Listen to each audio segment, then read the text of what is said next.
ardi fof ko welema mawɗo kadi e yettudema musidɗo Hammeli nde dokkuɗa min temps waddudema oɗo interview ko ardi fof calmina bandiraɓe. A jarama ceerno Oumar ko weltare mawde kadi artude e Winndere-tv ko ittude gueɗal kadi saabu mbeɗa andi mi jeyaka ni e waɗoɓe analyse uji wona to banggue politique wona to banggueji goɗɗi ɗi kono noon e kala saaha aɗa wattoro yomi yewtu hen gam rendude e yimɓeɓe ɗum ne kadi wona besiko wona ni an ɓeydata ko min ɗum ɓeydata ɗum noon mi yettima e on ɗon fanno wima kadi bisimilla e etade e kala ko mbawɗen jabtade e won namde ma en eta ɗum so weeli Allah. Ko ardi foof ɓooyani ko jaltuɗen e élection municipal nde élection fayano nde waɗi fayreji kewɗi e gonnoɗe e ɓerɗe yimɓe waɗi kadi résultat ji kewɗi manan padanoɗi kono wonno heewi no yaltiri yimɓe ne panno ɗum kono kadi wonno heewi no yaltiri yimɓe ɓe padani ɗum en tant que observateur so tawi a liiri élection locale ɓennuɗi ɗo ɗum comparé e local ɓennuɗi e holko janggata hen? Won hewɓe yurnitiɓe eti jangguitade oɗo élection kono noɓe jangguitiri ni ɗiɗo subgoji ɗi pewani saabu subgoji local e oɗo fannu ko ngol woni gadudol wonande leydi Sénégal wadde en mbawa yerodirde ɗum e ko waɗanno saabu nden yimɓe cuɓoto noon ko conseil ji guure mumen conseil ji ɗi so jeehi jooɗo cuɓo gardotoɗo maire ina andete no ni mataw ko kaari fotata wonde walla kaari fotata wonde walla kaari fotata foɗodir kono andete no ko Sambe Demba cippirto ɗum waɗi sa wi aɗa waɗa oɗo élection aɗa jangguitombo aɗa yerodirambo e élection député ji élection présidentielle walla élection locale no wayata ni tan sa renaki a furgat saabu limore nde ɗo pawata ɗum ɗo wonata gotum oɗo élection ko élection keeriɗo hikko o saabu wonɗo liste sippirte liste wonɗo coalition sippirte coalition wonɗo parti sippiri e coalition wonɗo neɗɗo sippiri e neɗɗo jinmi widemo ko a wawa jangguirdemo alluwal gotal ko alluji alluwal ngal jangata ngal hunare sa yalti nokku goɗɗo ene wawi firto saabu hunare ene wawi wonde seul contre tous ene wawi wonde enen foof daroɗen itten gonnoɗo ɗo o holno dardotoɗen donken nandirde hen moni foof yaara tiine mum yaara arsugo mum somi wimo joni sa wiyama joni ɗo e Guédiawaye Hammet Aïdara woni maire itti Aliou Sall wona Hammet Aïdara itti Aliou Sall sa ƴetti réalité Guédiawaye wona Hammet Aïdara wawi ittude Aliou Sall sa darniɓe kamɓe ɗiɗo yappa photo kono e nder Guédiawaye réalité Dakar no waɗirta subgoji ko Yewwi Askan Wi liɓi Benno Bokk Yakar Yewwi Askan Wi joƴƴinno ko Hammet Aïdara ardinno ko Hammet Aïdara ɓeega gardinno joni noon sa yalti nokku goɗɗo ina wawi gara nokku mo ganduɗa o ko ngaalu fooli élection ngaji ɗi gara e nokku goɗɗo tawa oɗo ko jamlannoɗo rendo ngo no ruttu ɗum wona maire Serigne Mboup gagnori Kaolack wona maire Diop Sy gagnori Tivaouane ɗum ne kadi ina waɗi e nokkuji kewɗi ma taw ɓeɗo ko darinoɓe tan ina balla rendo ngo hande ñalane men yonti eɓe dutta capato o lamɗam mum donc jiɗɗen wiide ko won nokkuji yimɓeɓe muɓɓat guite gandani sa ƴeewi joni sa wiyama Duguel joni Yewwi Askan Wi gagni toon ɓen ganda Yewwi Askan Wi ni kono ɓe gandi hol jaaruɗo liste Yewwi Askan Wi o ko on ɓe gondi e kala liste mbo on wawi jogade ko on ɓe gondi wadde seɗen jangguito ɗum en mbawa wiide tan Benno Bokk Yakar sippire Yewwi Askan Wi liɓi ɗum mbawɗen wiide ko nokku naggam Yewwi Askan Wi liɓi Benno Bokk Yakar ko wayno Dakar ko wayno Ziguinchor ko wayno nokkuji goɗɗi mbaɗi hono noon kono wonta garata e nder nokkuji men ko neɗɗo liɓi neɗɗo tugnade noon e jokkodiral ngal jogodi e nder rendo ngo wonta garata e nder nokkuji men ko jawti dañal liɓi basal yimɓe hankkadi gondaka public politique et conviction et idéologie ɗum hankkadi hettinama caggal neɗɗo no yimɓeɓe tampirini hande moni foof woƴƴa ko hirade mum wonko keɓata tan a yurinto donc jiɗɗen wiide tan ko so neɗɗo ina jangguito ɗum ɗo yaltinat Dakar d' abord par ce que Dakar koko heeri Dakar koye keeride mum hol Dakar woniri keeride mum Dakar ko ɓuuri ko hen hewde laamu hewani folde ɗum ko gonga Pape Diop woni ɗo maire taw ko parti mum ardi kono ɗum hewani e Dakar ko ɓuuri ko hen hewde lamɗo o gila tan won nogas capantati joni laamu ngu hewani hebde Dakar waɗi noon ko Dakar ko ɗum goɗɗum réalité goɗɗo ko filñitere wonde ko ari ndendi en goni ɗo won hiisoji baɗeteɗi to mbaɗetake ɗo ko cukagu kadi woni ɗo sa ƴeewi joni a yurnitima e wote ɗe ɗo ma taw e kewendi wotɓe Dakar ko sukaɓe ɓuuri hewde te sukaɓe jadata koye cukagu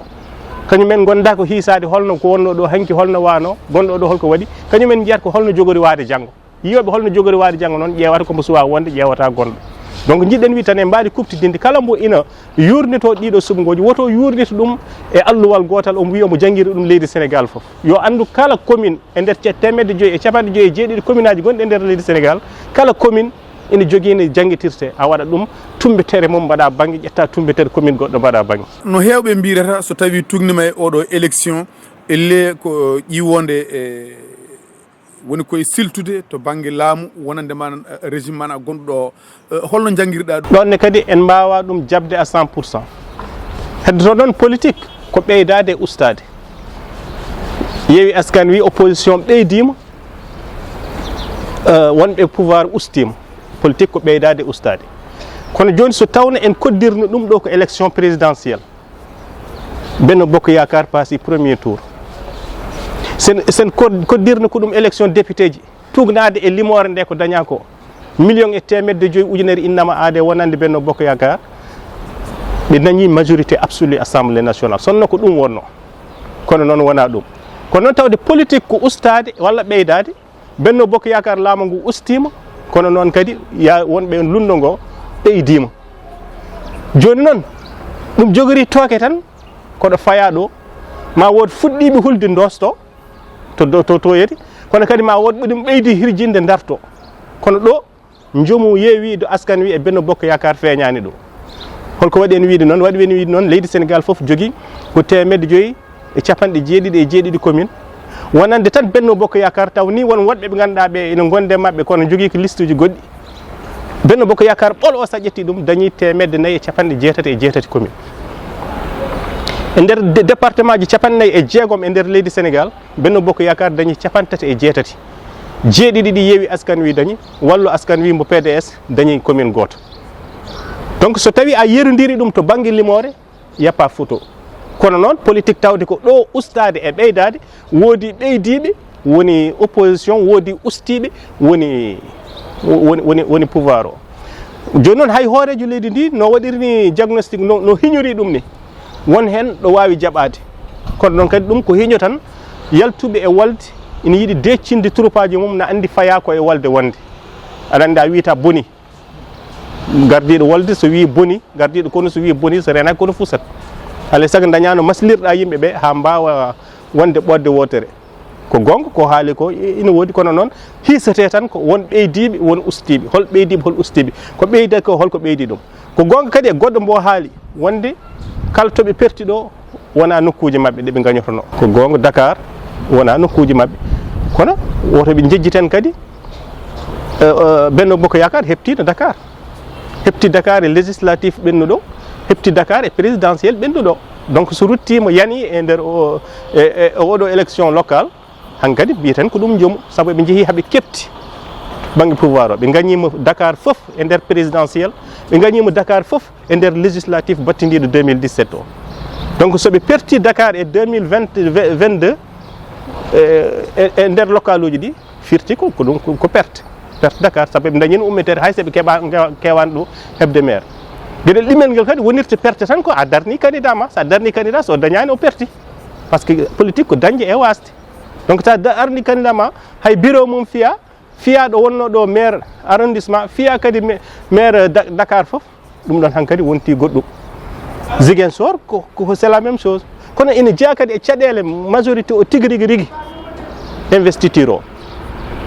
ngol ɗo wiya ko Oumar Doro Koumi waɗate ina anda Oumar Doro Koumi sa wi mi waɗi Oumar Doro Koumi ɗum ɗo ko élection locale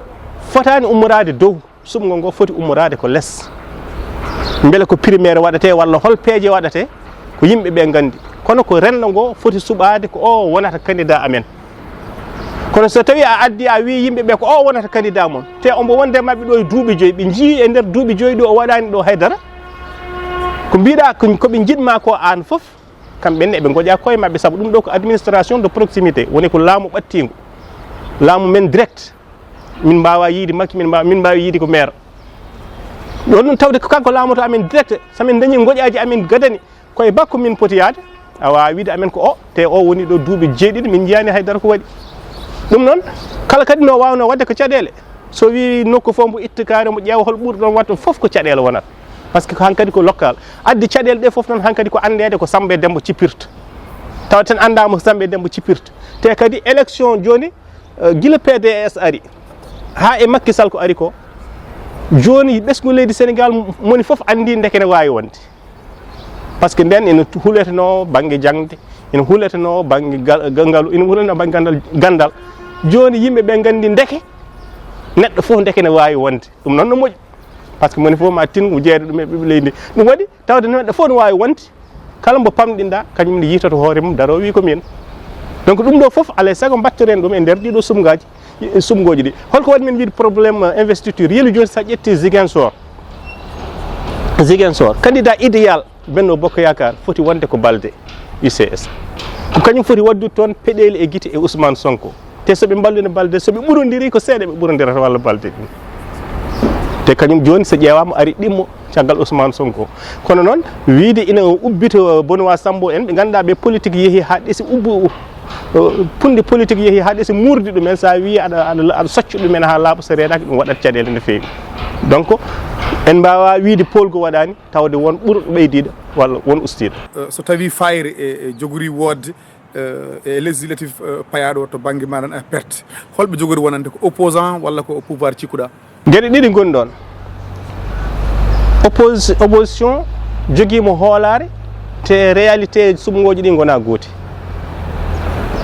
ɗo joni yimɓeɓe ne jaarini moni foof e liste mum hay wonduɓe e nder parti goto moni foof yaari liste mum yaari arsuku mum hono no Diawo wiiri ni Diawo maire Kolda ono wiiri ni